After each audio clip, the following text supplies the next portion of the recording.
As a TEDx speaker, trainer, and coach, Kathy's real world lessons are forged from her unique personal experiences as an individual who has overcome destructive generational challenges of violence, alcoholism, and addiction.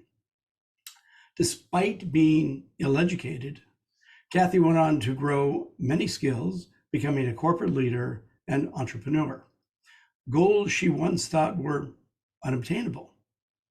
As a resiliency expert, Kathy uses her experiences to teach her audiences the same building blocks that helped her to persevere and achieve her goals despite the odds.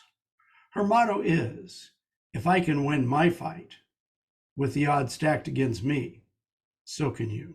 I give you Kathy James.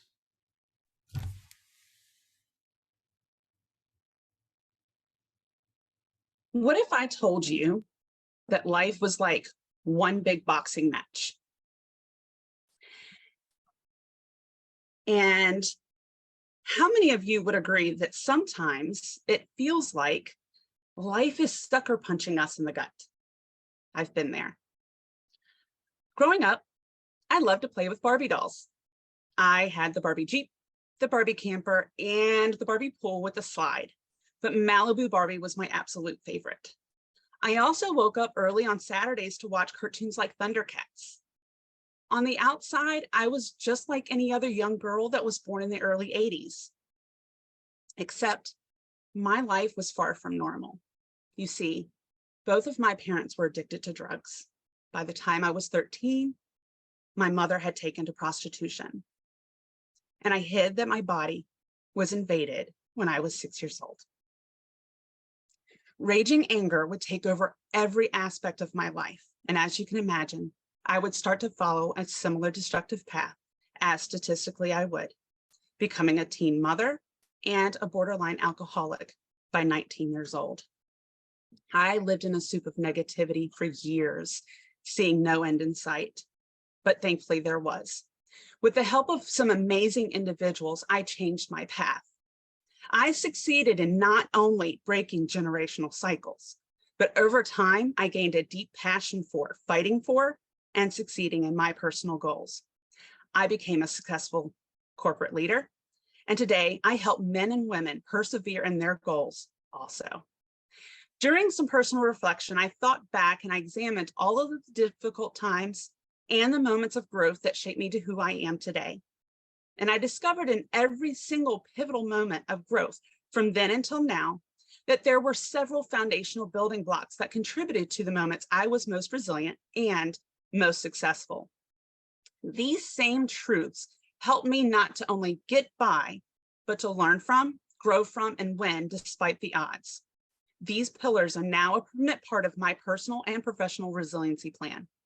These same simple steps allowed me to remain vigilant when I decided I no longer wanted to rely on government assistance, when I wanted to develop as a trusted leader, and again, when I decided I would become a first-time homeowner as a single mama.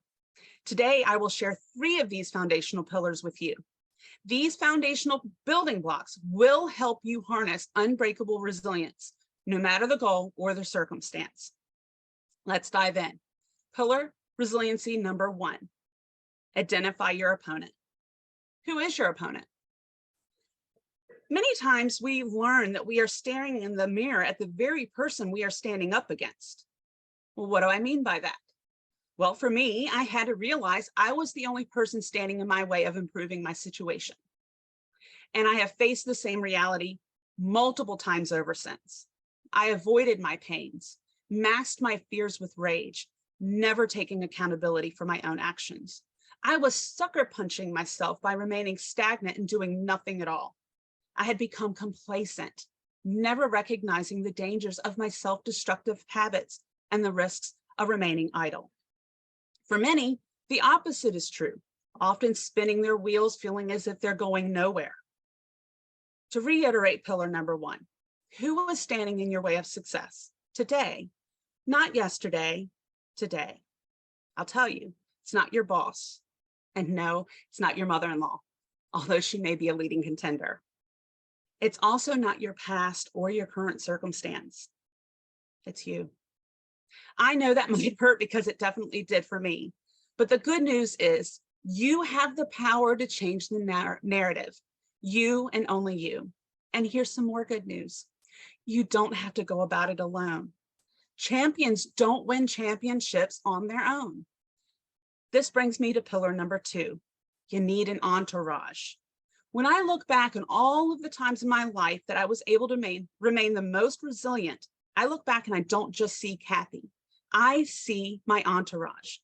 I see those same people that aided me on my healing journey, my career journey, and that are helping me today as an entrepreneur and aspiring author. I see my cornermen and my cornerwomen, my mentors and my coaches. My mentors became my sanctuary in between my physical battles on the mat.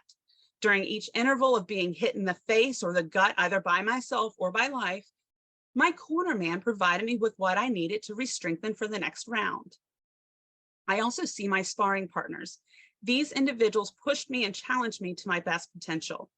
Your sparring partner should be someone that is honest, trustworthy, non-judgmental, and is someone that it will tell you what you need to hear and not just what you want to hear, even if it hurts.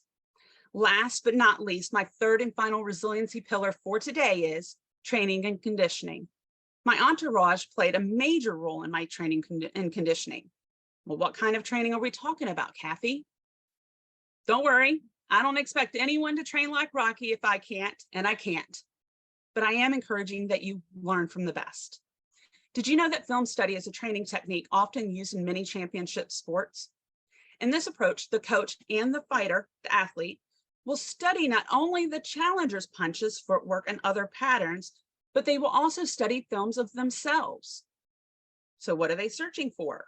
Strengths and weaknesses, of course. Can you guys see where I'm going with this? If you were the only person standing in your way of success, and Kathy already said that you were, then you need to therefore study your own habits, patterns, and thinking to get to the next level. It doesn't matter if it's your weight loss or your relationships or your career. You must become students of self. Whatever it is that you are facing at home, in the workplace, or whatever you desire the most, here's what you do to remain diligent, resilient, and to win. Number 1, recognize avoidance, complacency, and overwhelm will keep you on the canvas. When you aren't fighting for yourself, you're contending against yourself. Number 2, champions don't fight alone. They surround themselves with an entourage, the right movers, shakers, experience, and backing that will elevate them to champion levels. And number 3, condition your mind. Study your own habits through meditation, self-reflection, and regular feedback from peers. Ask yourself, what do I value? What am I willing to fight for? It's a challenge, because if I can win my fight with these odds stacked against me, so can you. Thank you, Kathy. I kind of sit here and want to say, you go, girl, you go. I see the book in the background, Girl Fight, and maybe people could look into that. Appreciate what you had to say, Kathy, and let's face it, it's not always easy to overcome our circumstances. It's always easy to blame others.